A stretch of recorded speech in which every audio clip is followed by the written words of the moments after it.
اول غروب ببینید بعد بریم سراغ پست امروز. هم چطورین؟ خوبی؟ میخوام در مورد یه موضوع مهمی حرف بزنم اگه وقت دارین اینجا بمونید. ما کار میکنیم، پول در میاریم، با پولمون وسیله میخریم که اون وسیله ها به ما خدمت بکنن و زندگی رو برای ما راحت تر بکنن. ولی گاهی ما میشیم بنده و اسیر اون وسیله هایی که خریدیم، خونه و ماشین و وسیله هایی که از لباس حتی. یعنی چی بنده شدن؟ یعنی ما وسیله رو میخریم، میخریم اصلا یه دوست داریم بیشترش کنیم. وقتی بیشتر میشه نمیتونیم از همش استفاده بکنیم. یه سری‌ها میشه بلا استفاده، سالها ازش استفاده نمی‌کنیم ولی براش هزینه می‌کنیم، ازش نگهداری می‌کنیم. ما خدمتگزار وسیله میشیم که یه روزی برای خدمت کردن به خودمون خریده بودیمش.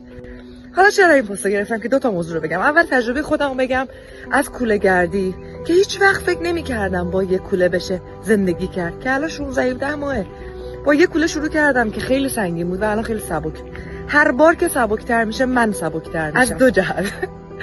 از دو جهت. اولین جهت اینه که انباشتگی‌های ذهنیم کمتر میشه، چون مجبور نیستم که اون کوله رو حمل بکنم، من خدمتگزار اون وسیله ها دیگه نیستم. جهت دوم اینکه هر بار که وسیله‌ای رو میخوام سبک بکنم میدم به آدمی که بعد متوجه میشم اون آدم اون نیاز داشته و این بخشش هر بار قلب منو بزرگتر میکنه. حالا بیایم اینجا. مورد دوم که میخوام به شما بگم اینه، الان نزدیک نوروزیم، نزدیک عید نوروزیم، هممون خونه هامون پر از وسیله هاییه، از لباس زیر گرفته تا انباریامون که فرشای زینتی و قیمتی توشه که هیچ کدوم رو چندین سال استفاده نکردیم به امید روزی که شاید به کار بیاد.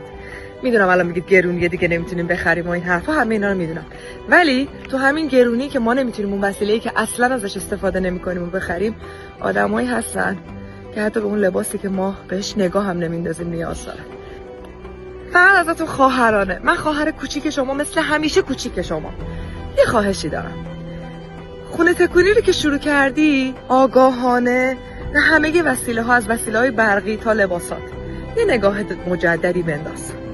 اگه تو 1-2 سال گذشته استفادهش نکردی، بدون دیگه استفادهش نمی کنی و تو خدمتگزار اون وسیله نیستی و نیازه که تو سال جدید قلبتو بزرگ بکنی.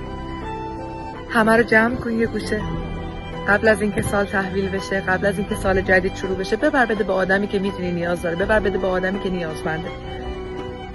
هم تو دیگه به اون وسیله ها نیاز نداری، هم خدمتگزارشون نیستی، انباشتگی ذهنیت کمتر میشه، جا برای چیزای جدید باز میشه، خلوت میشی، سبک میشی، هم قلبت بزرگ میشه. وقتی میبینی چیزی که تو بهش نگاه نمینداختی میتونه یه خانواده رو خوشحال بکنه. الان وضعیت مالی همه خرابه، وضعیت اقتصادی خرابه، تنها کسی که میتونه به ما کمک بکنه خودمونیم. تو انباریتون پر از وسیله هایی که قرار نیستش استفاده بکنید، الکی نگهش ندارید.